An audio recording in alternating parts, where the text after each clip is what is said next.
Bridget and I. Laura is the Director of Student Success. Am I right with that, Laura? I have maybe a little wrong. It's Graduate Student Life. Graduate Student Life. It means the same thing. All about, and at Appalachian State University. And I'm asked Laura to co-present with me today because her program at Appalachian State for professional developments is just beautifully done. And I think out of all of the universities that I work with, which I'm very privileged to work with fantastic deans and fantastic professional development people, I still have a lot of just admiration for the work Laura has done with students and for students. So we're here today talking about it. What's on your screen at the moment, if you're watching by recording, is the fact that we are also testing out a new software adjunct, which we hope will allow students to have, and people who are watching, not just students, candidates and others who are watching, to have a way of communicating that stays with us past the webinar. Because if you're watching by recording, you may see what people here are saying, but you might wish that you could add your 2 cents, and this will allow us to move that direction, we believe. So if you go to wooclap.com, and we have our first answer to the reflective question, which I will, but you can continue working there as you're listening throughout the webinar, and we'll come back to the answers and see how they have gone. And thank you. So we're talking today about coming back to education, whether or not you were just here last month or you were here 10 years ago and you're just now coming back. Tips, tricks, hacks for acclimating to graduate work. And it's both myself and Laura. And so our agenda is to talk about the tips that turn apprehension into strength, tricks that help you build towards success, hacks, which are practical things you can do to make your life easier, to keep you moving from strength to strength, and then a little conversation from both of us about upcoming professional development. So once again, this is going on in the background. And at the end of what we are about, every section that is part of our webinar today, you'll be able to go in and share a piece of information that was from that section that might have been meaningful to you. And I think that's important because other people, if you're so inclined to say, oh, I liked this, they might say, oh, I like that too. And that feels good to us, doesn't it, that we're having similar experiences. Okay, enough said. Laura, we're turning tips from turning apprehension into success. Isn't she great? Yeah. Oh my God. She's saying, oh my God. So once again, the road, and here we go. So today's graduate school. What do you have to say, Laura, about today's graduate school and how it's different maybe than if somebody's coming back from 10 years ago? How's it going to be different? You know, I think that graduate school is a reflection of societal changes. So it seems like there are a lot more demands on time for all of us. And I used to talk to my undergraduate students and say to them that going to college is adding another layer to an already busy person. And I think that that's something that is difficult sometimes for people to kind of conceptualize before they start this journey of graduate school, that there's already a busy life going on, and that is not going to slow down necessarily to let something else come in and take its place. It's going to be an addition. And so I think that there's a lot of prep work that can be done ahead of time before someone starts, but also at the beginning. So if you've already started, there are things that you can do, which we're going to talk about today with you, that will help you to get yourself better organized. Also, just to understand that a lot of the feelings that you have are perfectly normal. But I do think that our society and how busy and um, how high tech and how demanding it is also is reflected in the graduate school experience. I think too, people go to graduate school maybe for different reasons. Upskilling is common, Mm-hmm. and graduate school is a process to go with that upskilling. And there are many more masters and doctorals people who've earned those degrees in the workplace, and therefore employers look for more degrees than they used to. Mm-hmm. That throws into any cohort within a university. People who might not have chosen to do it 10 years ago now would be choosing to do it. And people who are in graduate school used to move on to academic jobs pretty much most of the time. And now we see that less and less. Right. So it's not only a change for a person, it's a change for the professors and the university. So we're talking about a changing environment. I think that's important. Context is always important to keep in mind. Yes. Now, Laura, you said these things when we talked, that people might not understand why the people in a student graduate person's life may not understand why they're doing what they're doing. You came back as an adult learner. What was your story like? There were people who thought I was absolutely crazy for, I had 2 small children, and I was pursuing a master's degree in higher education, adult learning, and with a specialist in reading education. And people thought that I was just nuts because I was already teaching full time at a small private college. The classes that I would be taking in the master's program were evening classes. Back then, there was no online option. And when I say back then, I'm only talking about the early 2000s, but there was not an online option for me. So I would leave work and go take care of whatever kid things I had to take care of, run 30 minutes down the road to the university and sit in a 3-hour class. And I was exhausted. And so I think that for me, some of that helped propel me. I wanted to prove to people that I could do it. But more than that, I listened very carefully to the people who were supportive. And you always have to look for your champions, find out who your champions are, the people who do understand. And if you come from a family, or if you have a lot of friends who are first generation college students, or who haven't attended university or haven't attended college, it is difficult sometimes for them to understand the draw or the benefits of that, or why you're doing that for yourself. And I don't necessarily think that there's a lot of value in trying to explain that. I think that surrounding yourself with champions is a key to getting through it. When you're on the other side of it and people see those benefits, that answers the question. So it may sound rather harsh, but I think it's very true.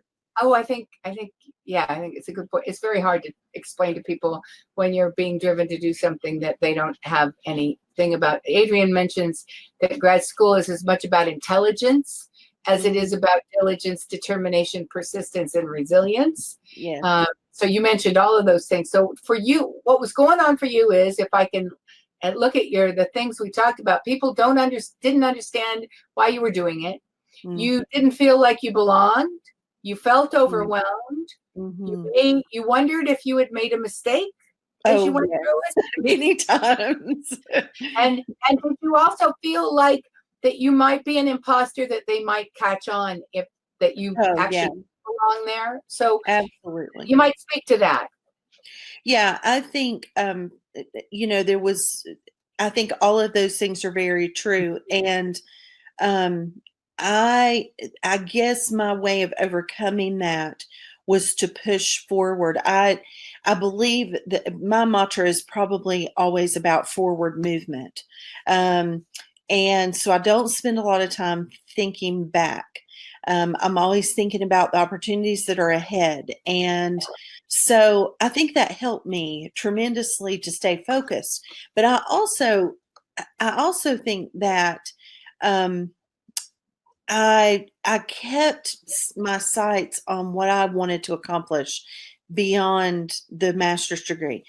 Having the master's degree was a means for me to be able to continue to serving students, and these were undergraduate students at the time, to be able to serve students who were academically marginalized, or who were first generation low income families. And that was a very positive thing for me to stay focused on, because that is a passion and a vocation. So just staying focused on that.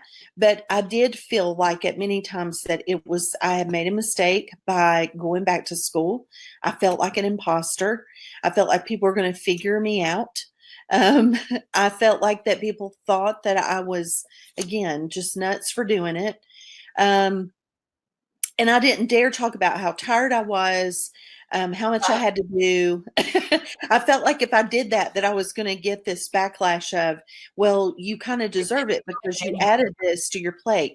So again, I reached out to my champions.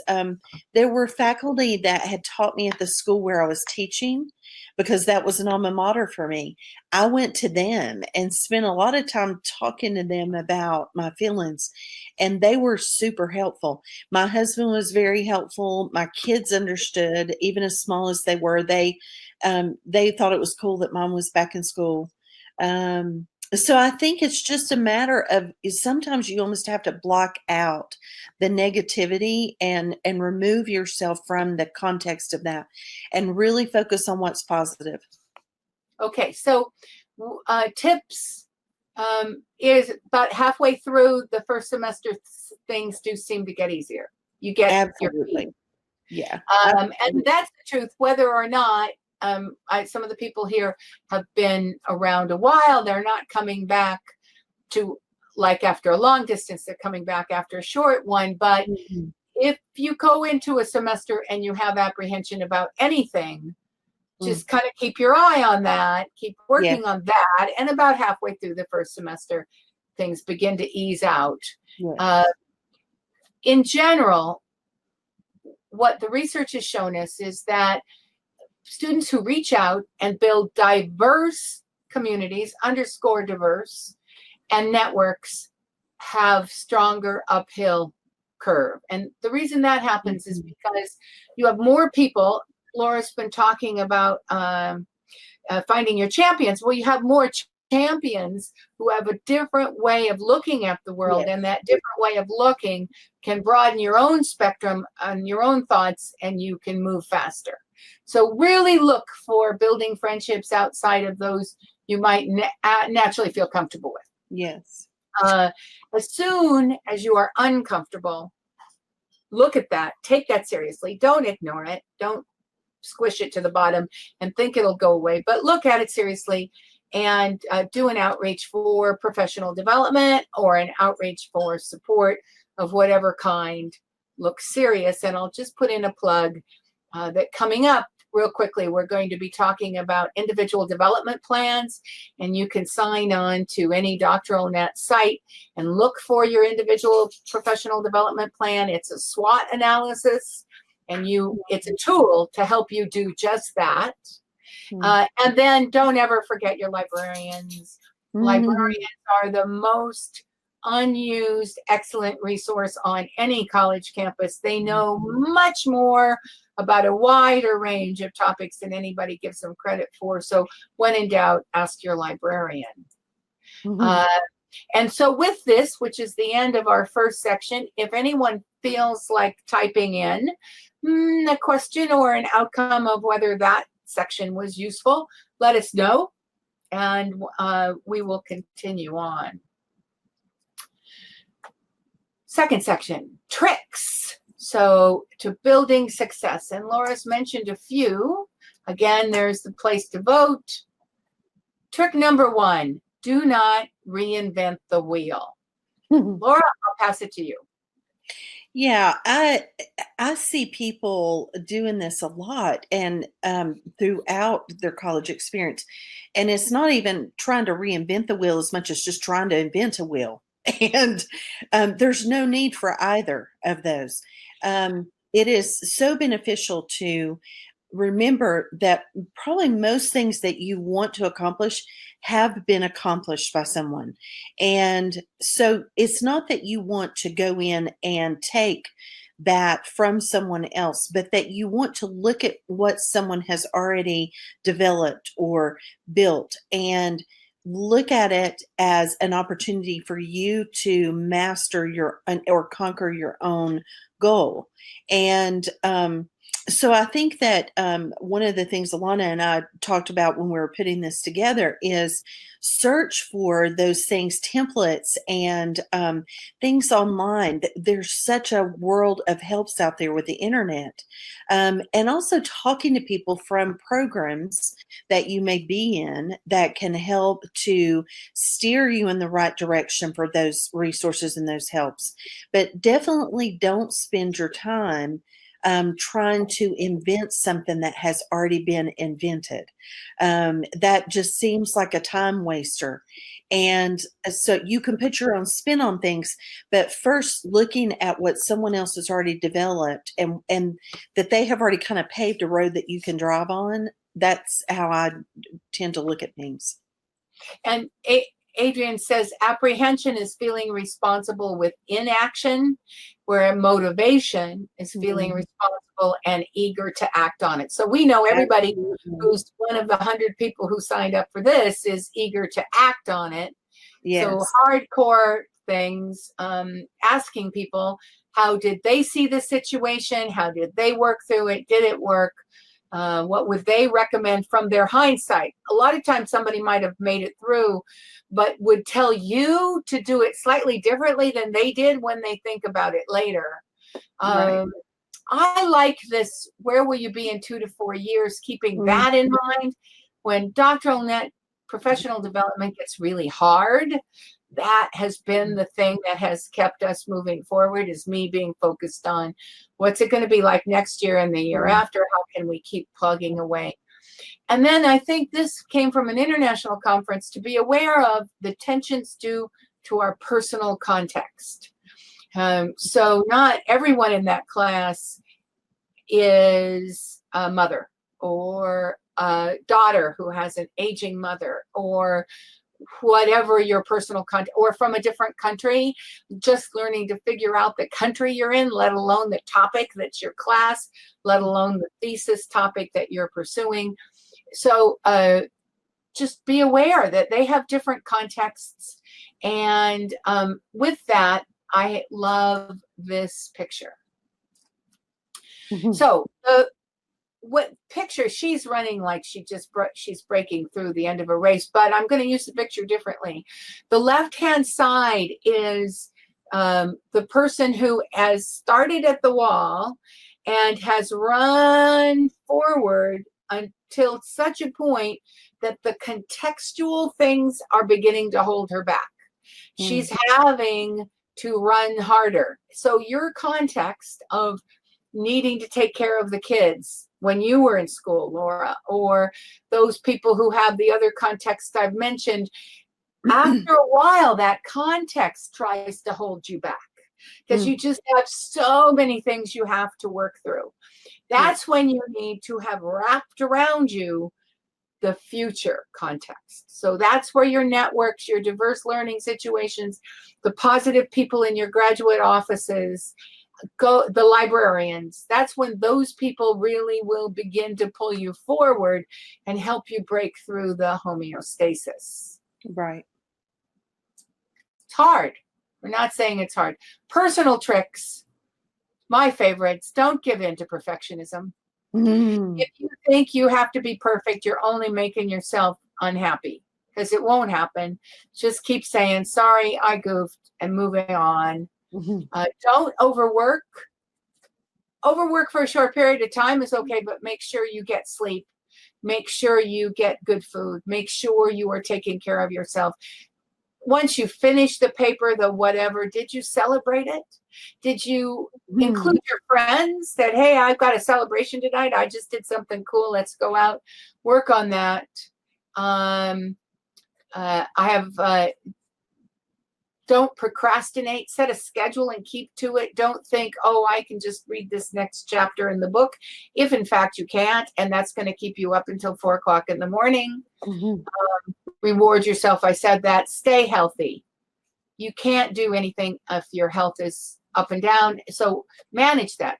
We have some graduate students who are very ill, and we know that, and they manage their health as they go along. More power to you. If that's your personal context, then you're doing great to continue going. Be self-aware, and we will continue to hit on this through basically every professional development thing that there is, because that self-awareness is key. So we have put up our handouts in the handout section. And the reason you might want them is because we have tips and tricks for you, and you can link to them. So go, if this is interesting to you, the handouts have this page. There's some academic tricks that make what you're doing easier. So how you read, if you read like you have to know everything in the document, you won't make it through graduate school very easily, because there's just way too much reading. So how you read, how you think about your reading, how you put your reading together, that's a great webinar from our partner, Dr. Maria. How you organize. We have a whole box set that helps you put things in order. It's a how-to critical examination of your ideas, how they go together.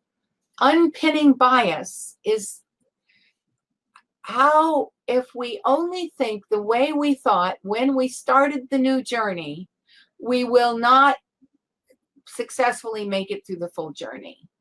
We need to understand what we are leaving behind us as we go, so that we can pick up the new ideas that come from the new awareness that is, in this case, graduate school, but it could be travel, it could be anything else we do.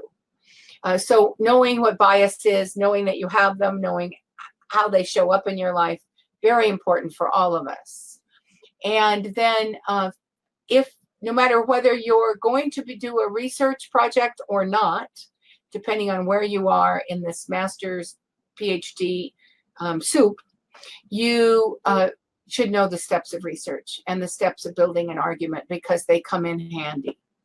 So those are some good topical things you can go click on.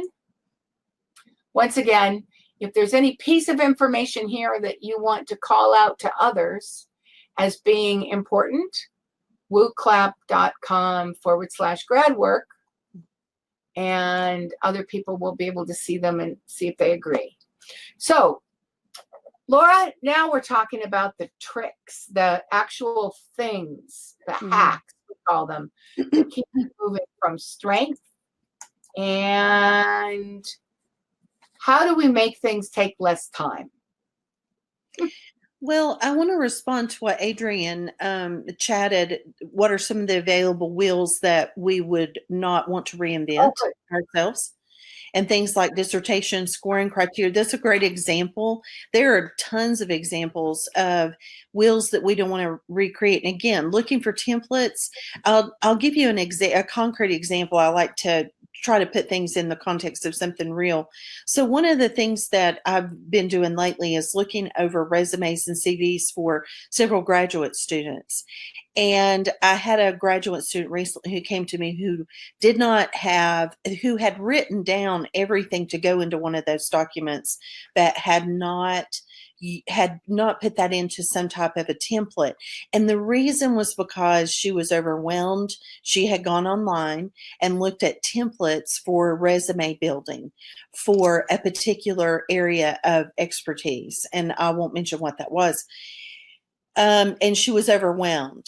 And so what we had to then do was look at how to choose one of those, or maybe examples from all of them. So there were some sections from different templates she liked. So we ended up building a template from those. And there were sections from one that she liked better than another. There might have been a kind of a font, a look of a font, and the size of a font that she liked better on one that we incorporated.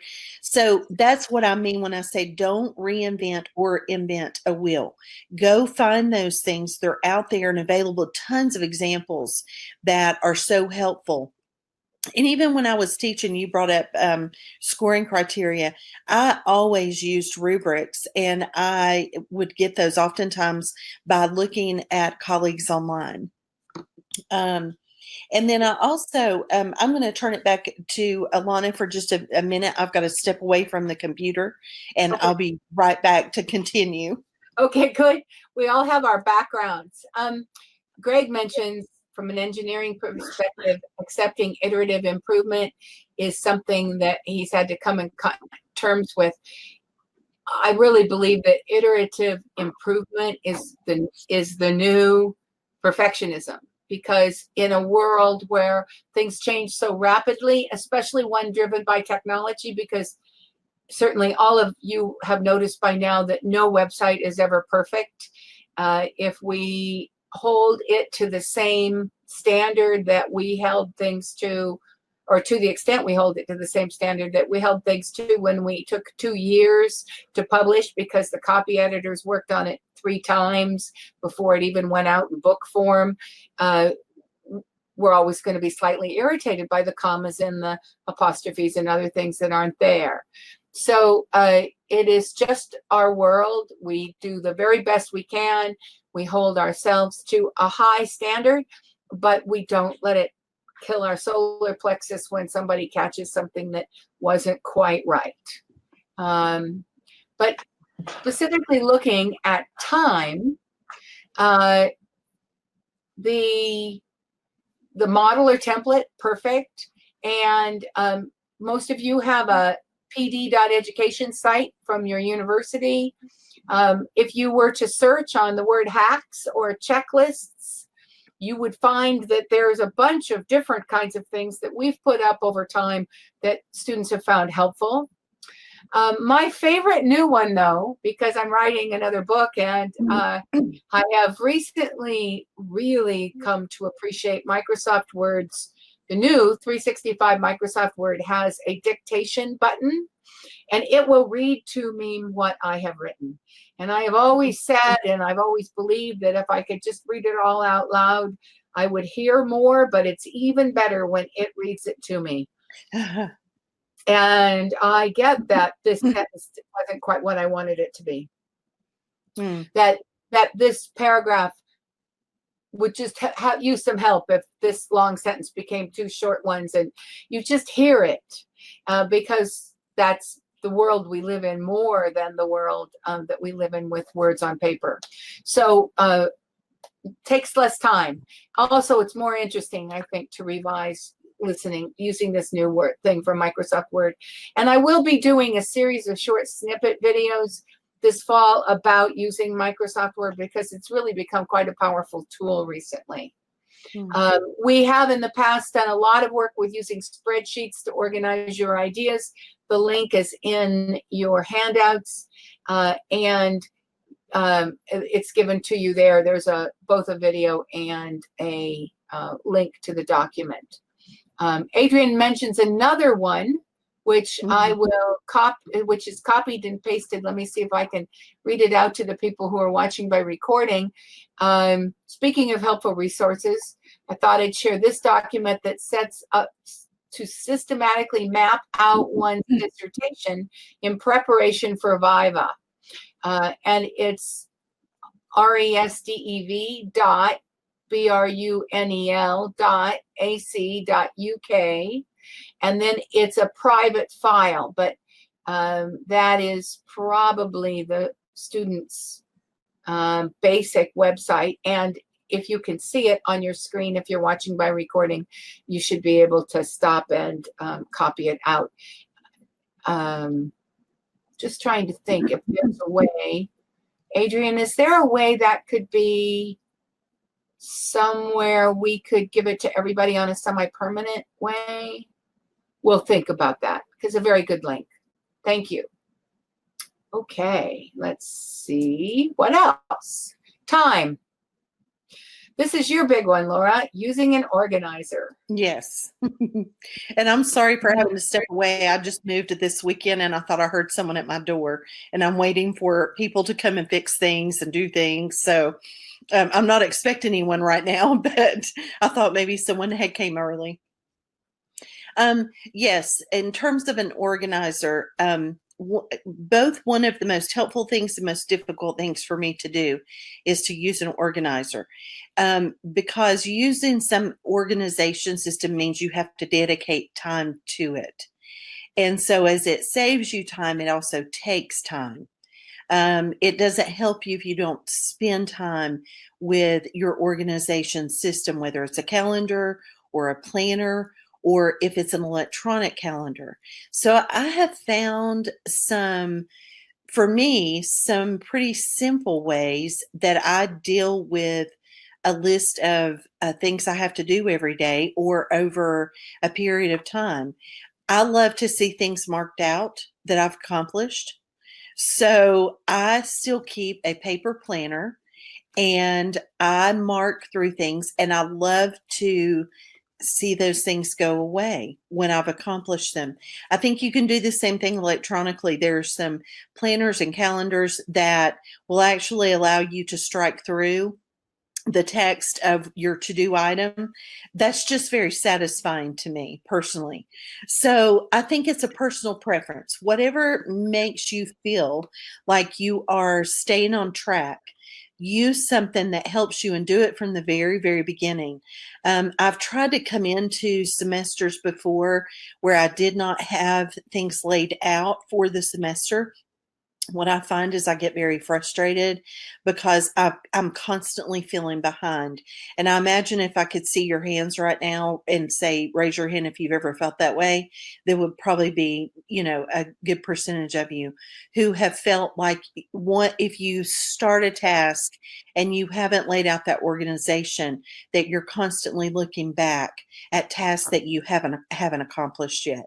So as much as things are time savers like this, I think it's very important that you also spend the time setting them up.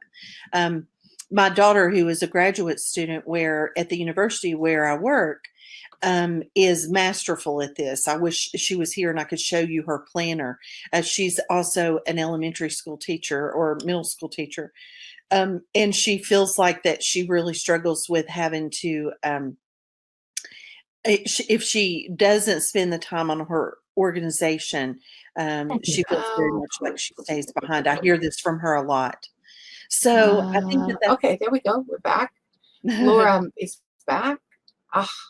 Yeah, something. Did it just blink for everyone? Did it just blink? I just had this major. It did on my side as well. Okay, but it came back. Yeah. Yes.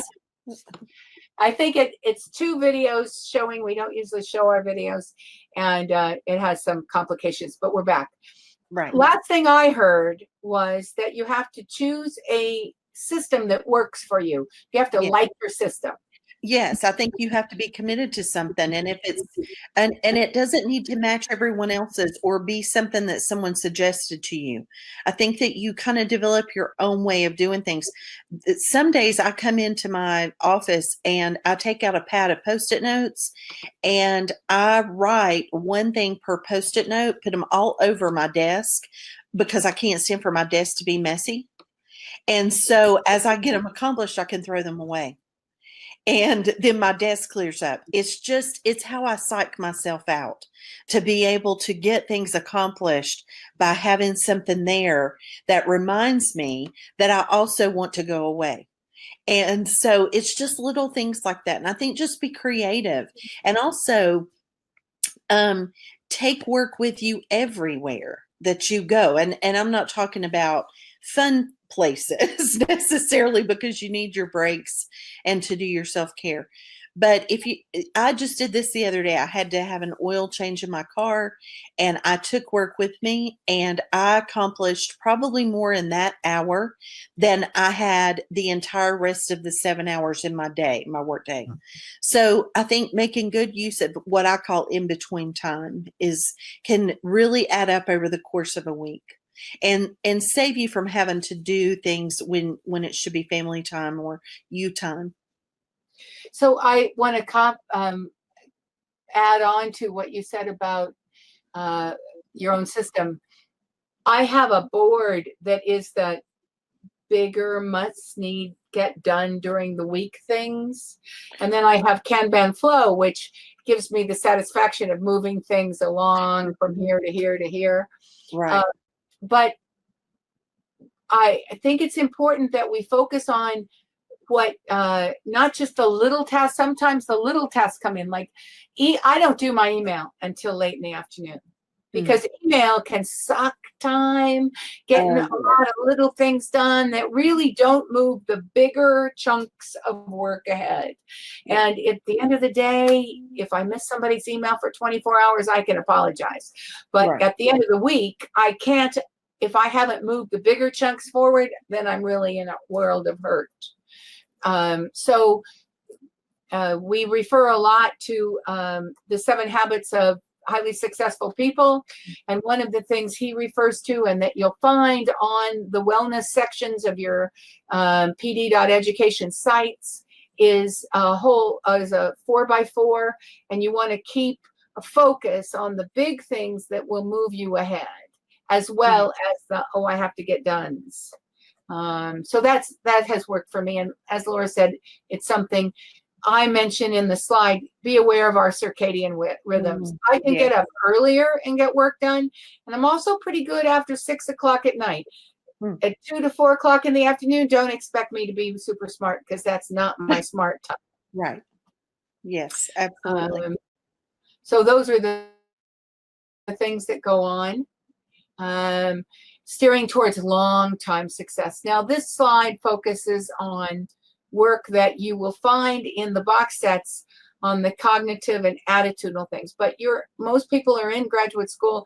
At the end of the day, there will be another job, another employment opportunity that was not available prior to entering graduate school.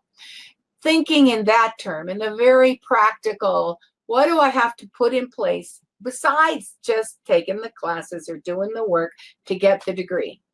Well, that is actually the focus of professional development. Each person in this room is a different individual with a different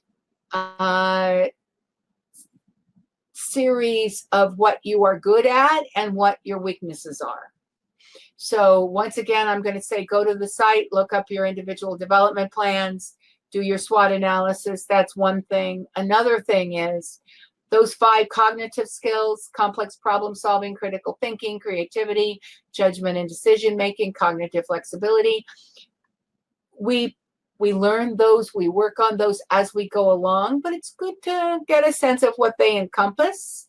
And there's a box set on that. And attitudinal: people management, emotional intelligence, coordinating with others, negotiation, service orientation. Very important. We build them as we go along, but to know what they are and to have them in kind of your background focus will get you to the place when you're working with someone like Laura to build your resume using the story she told us earlier, where you've got the story that shows that those things have been built as well. Because they are equally important and a little harder to bring into that piece of paper that ultimately helps you get your job. Anything else, Laura? I'm shaking your head yes that comes to mind. I'm agreeing 100%. Okay, so once again, we would love to hear. Nobody is voting, so hopefully the tool is working. We would love to hear what this meant to you. And if you're watching by recording, you'll still be able to do that, and we'll be able to get back to you then. We're wrapping up this part of the conversation by saying that in the slides, which are in your handouts, we've put in some resources, wellness resources, time management, keeping your work-life balance together, things about worry, anxiety, and imposter syndrome, things about plotting your school semester by backwards mapping. Those are there. Self-awareness, we mentioned. We have a couple of good YouTube videos that are interesting, and you can listen to critical thinking, critical analysis, critical awareness, which is that whole criticality as well. Reflective reading, critical thinking, critical analysis. So links that if they're helpful, please pass them on. They're all open educational resources. And to end with a comic, and then we're here for conversation. This is a PhD comic about what you might feel like halfway through the semester if you're working in a lab that has no windows. You might not know that it's the biggest blizzard in history, or that there was a zombie outbreak, or the second coming came, or life in general was going on, because you may get so entrenched. And so Laura and I are saying to you, we hope you don't do that.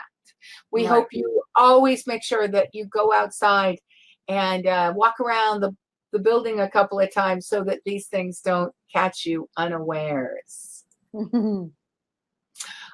And then hopefully some of you will play with this tool. I was hoping so. In the wooclap./graduate work, if you give us some words, they will come up here and they will build a word cloud. So things that might come to mind as a result of this. And Adrian has emailed me the map of the thesis PDF, and we will put it up on the Open Educational Resource.pd, the oer.pd.education site. So you'll should be able to tease out, probably take us about a week to get it done, this map, the thesis PDF, for those of you who wanted to see what she had. So we're here for chat. We're here for votes. It will make a word cloud, I hope. And with that, I will close the recording, but people, please stay in the room and chat away with us otherwise. Yes. So Laura, how did you like your first webinar? I thought it was helpful. Oh, good. It's a big one. And the fact that it came up that big said more than one of you actually voted for helpful. I can't see, Alana, how many people do we have in the room? We have, well, it's hard to tell now. I think there were 13. Okay. To the point. Oh, this is good. To the point is something we like to be as well. Oh, good. It's hard, especially with two people.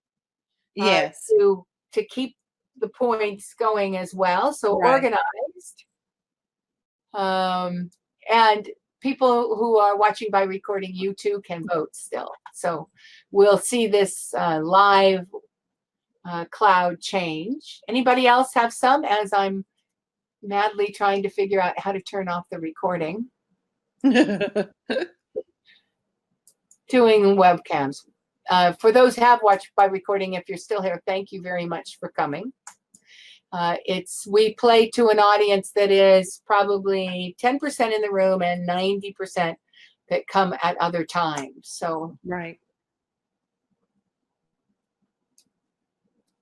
balanced, good.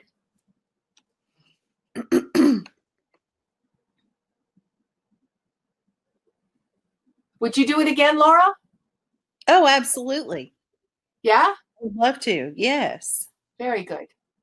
Very good. I really enjoy it. I enjoy. Anybody in the room have questions? You want to chat? You can chat as well. I'm anxious to do one when I haven't just moved as well. Yes. Oh, look at this. Good. Actually, That's walk awesome. through issues. Okay, it's actually doing actually